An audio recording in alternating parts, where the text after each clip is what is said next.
This video is intended for entertainment and historical purposes only. It's not meant to be an instructional tutorial or provide professional advice. Today, we're taking the cutting torch to our old steam locomotive boiler.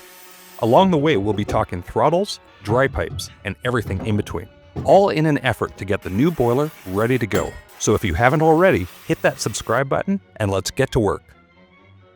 My spare Davenport boiler was liberated from an abandoned locomotive in the early 1940s. As far as I can tell, it was initially used to power a line shaft-driven machine shop, before later being mounted on a trailer and used for thaw and frozen culverts. Finally, in retirement, it was occasionally used to power some stationary steam engines. Along the way, the smokebox steam pipes and steam pipe header were turfed in favor of modern fittings. The header studs were cut off flush with the tube sheet and then seal welded. Remember, this is what the front end should look like. The backhead throttle stuffing box and packing gland were also scrapped with the hole and mounting studs welded up. Again, this is what it should look like. Obviously, the throttle rod, backhead packing gland, and steam pipe header are long gone. I don't have high hopes for the dry pipe, but I'm really hoping that at least the throttle body is still in place. Although engine number 2 is 6 years older than the other two boilers, the throttle arrangement will be essentially identical. It's going to consist of a large throttle body casting, rigidly secured to the inside of the steam dome and bolted onto the dry pipe below. Dome throttles are a pain in the butt to install or remove, and that's what I'm hoping saved the spare boiler's throttle casting. Alright, let's pull the spare boiler's dome lid and see what's inside.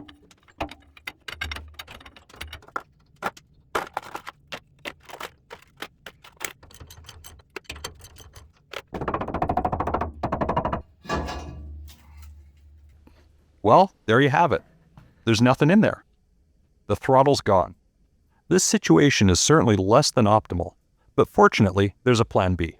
Meet Plan B, the heavily dynamite-damaged boiler we're currently trying to replace. The outer shell of the boiler may be junk, but internally, it has every last piece we're missing. I don't know if the steam pipes or header can be saved, but regardless, they can always be used as patterns to produce new parts. There's no reason to spend any more time than necessary trying to be gentle on the fasteners. So I'm going to use the gas axe to just nip and wash all the studs and nuts, rather than trying to save any of them. For those of you new to using cutting torches, I should probably explain some of the terminology. Nipping refers to a quick cut like you see here. Think of nipping like using wire cutters. Cutting, on the other hand, is more like using a skill saw. We'll see this a little later.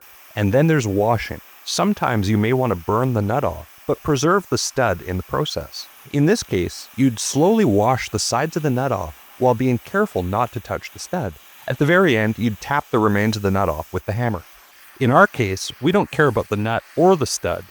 We just don't want to damage the underlying part.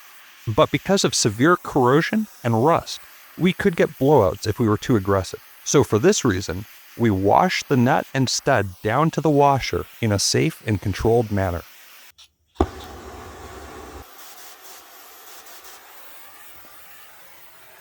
Normally blowouts, which are just small explosions of rust, slag, and molten metal, aren't a big deal. But when they happen in a tube a couple feet from my face, they're significantly less enjoyable. So for safety's sake, washing is the way to go.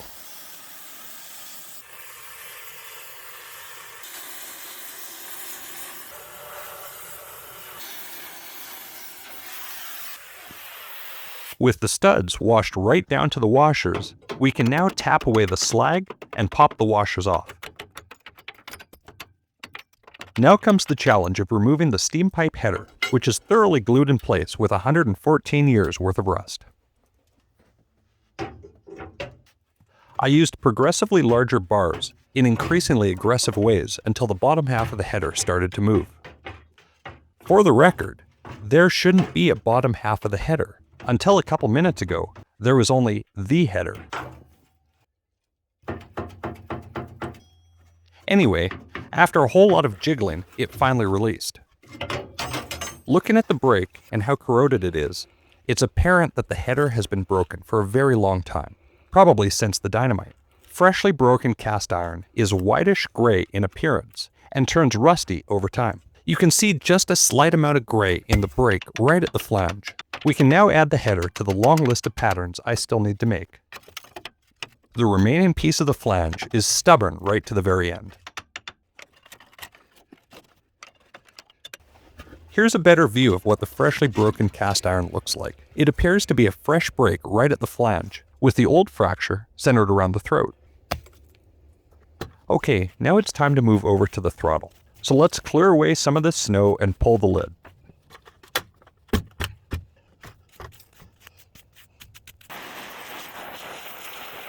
I know for a fact that it's been over 75 years since the lid has been off this thing. So while I'm doing this, leave me a comment with your best guess as to what we're going to find, or not find, inside the boiler.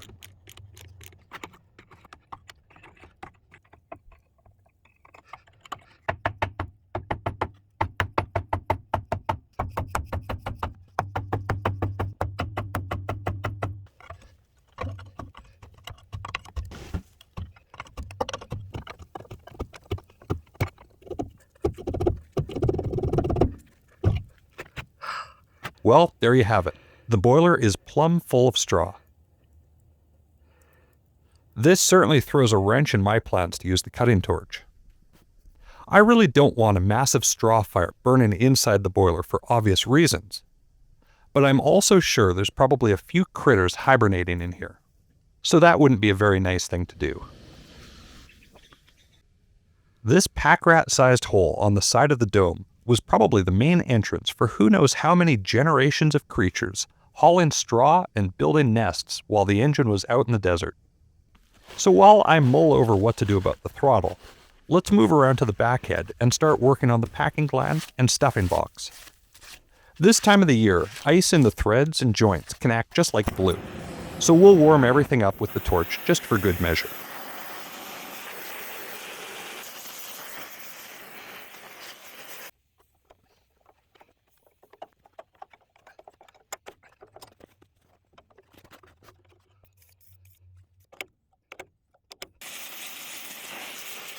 The stuffing box will probably get reused, but the packing gland itself will need to be replaced as it's broken and cracked in numerous different places.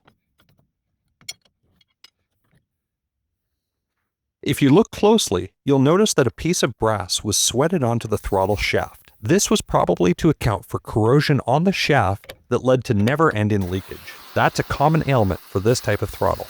The stuffing box nuts initially turn fairly easily, but then they hit a wall. So for the sake of saving time, we'll just wash them off with the torch. The throttle rod, stuffing box, and old packing are stuck tight together. At this point, I'm fairly certain there's no way I'll be able to separate the rod from the stuffing box out here. But I know that once I'm finished at the back head, I have a literal rat's nest waiting for me back at the dome. So I just carry on procrastinating, and in the process, inadvertently free up the actual throttle valve.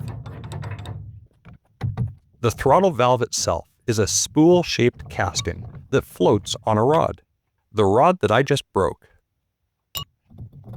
Opening the throttle handle in the cab lifts the valve via the rod.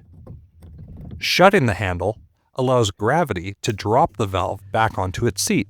The valve is considered balanced due to its double seat arrangement, meaning pressure pushes up and down simultaneously, essentially canceling all the pressure out.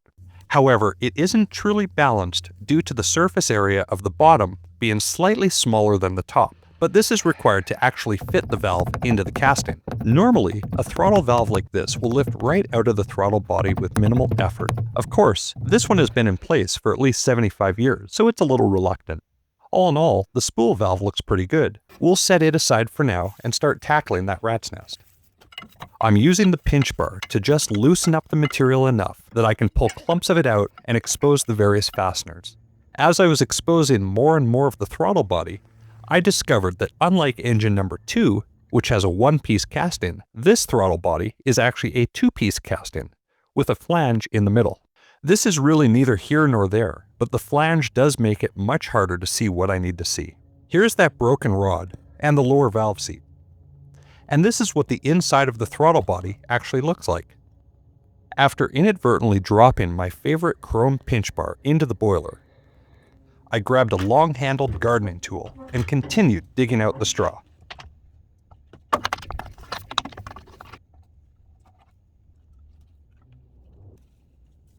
Before long, I exposed the tip of my pinch bar.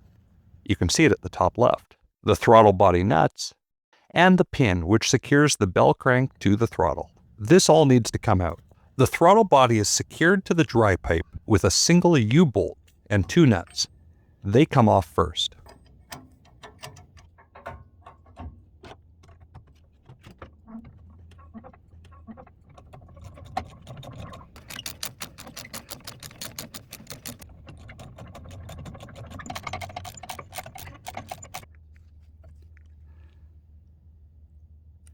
Then the throttle body gets unbolted from the bracket that secures it to the dome.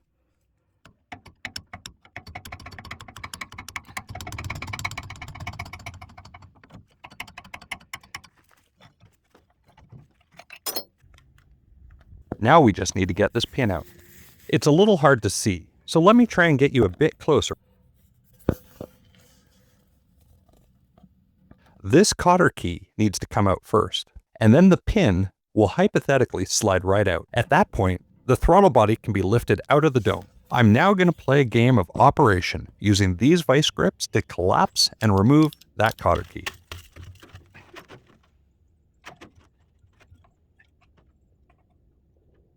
It turns out the vice grips also make a really good hammer.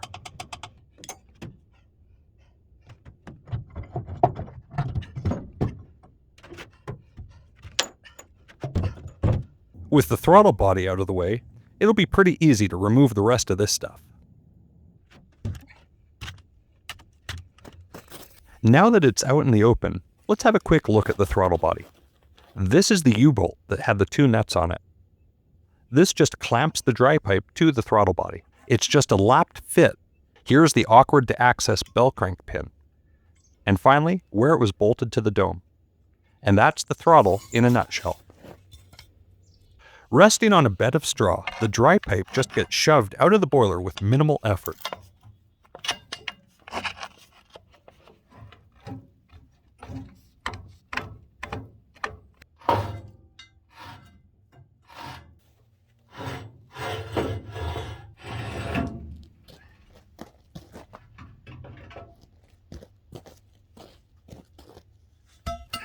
All things considered, it really didn't have that much rust in it. The dry pipe seals against the front tube sheet using this taper on the rear, and the taper on the front seals against the header. When the header is tightened down, it squishes everything together and makes a steam-tight seal. Here's what the complete steam delivery system looks like when you lay it out on the ground. It doesn't matter how big the engine is. Every non-superheated steam locomotive with a dome throttle has the identical components, assembled in roughly the same manner. Okay, let's get back to the throttle rod and stuffing box. The bell crank won't quite fit through the hole in the back head, so I'm going to string some cable and pull it out the dome.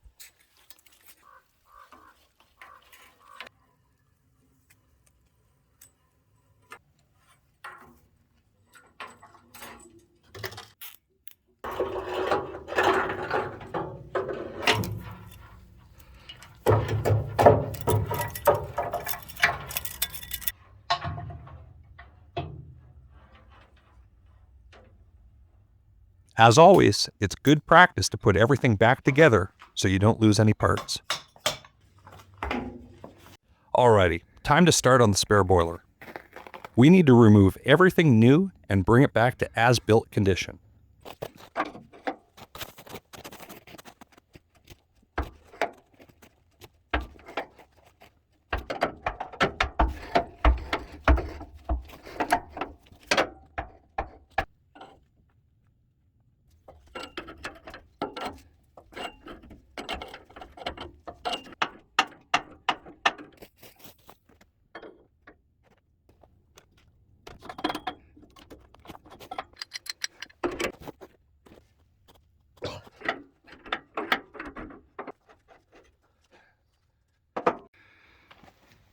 You can pretty clearly see that a disc was welded into the original dry pipe hole. and a new dry pipe welded into that disc.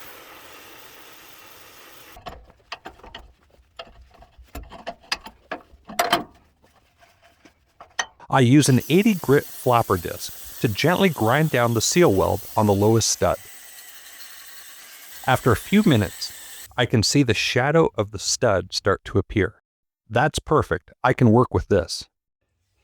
The next thing to do is to cut the dry pipe stub flush with the tube sheet.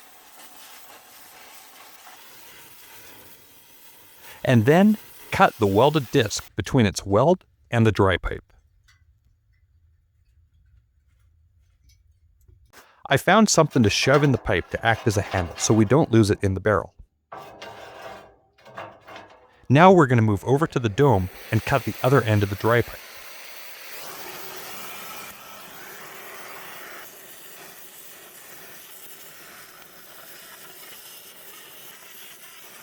We're also going to cut the dry pipe bracket.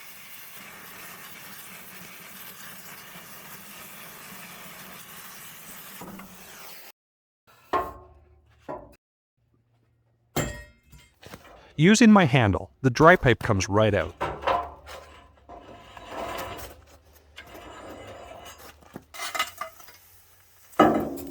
I know that the welded insert meets the original hole right at the weld. So I'm going to use paint pen and mark a circle just inside the weld, and then cut all of that out.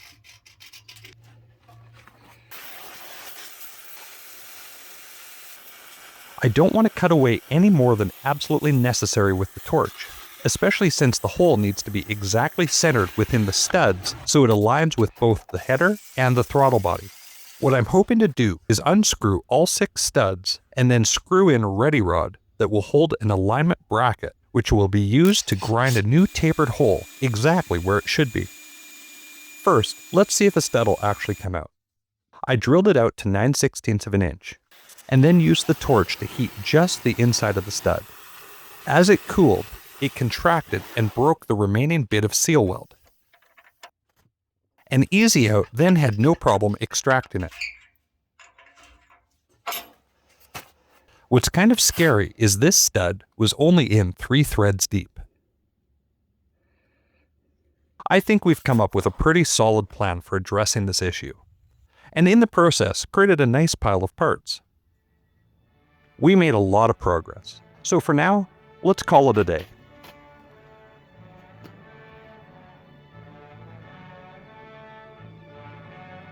As always, I just want to thank you for watching right to the end of the video. If you're enjoying the project so far, give the video a like and leave me a comment. And if you're new here, hit that subscribe button and check out these other videos from the series. I think you'll really enjoy them.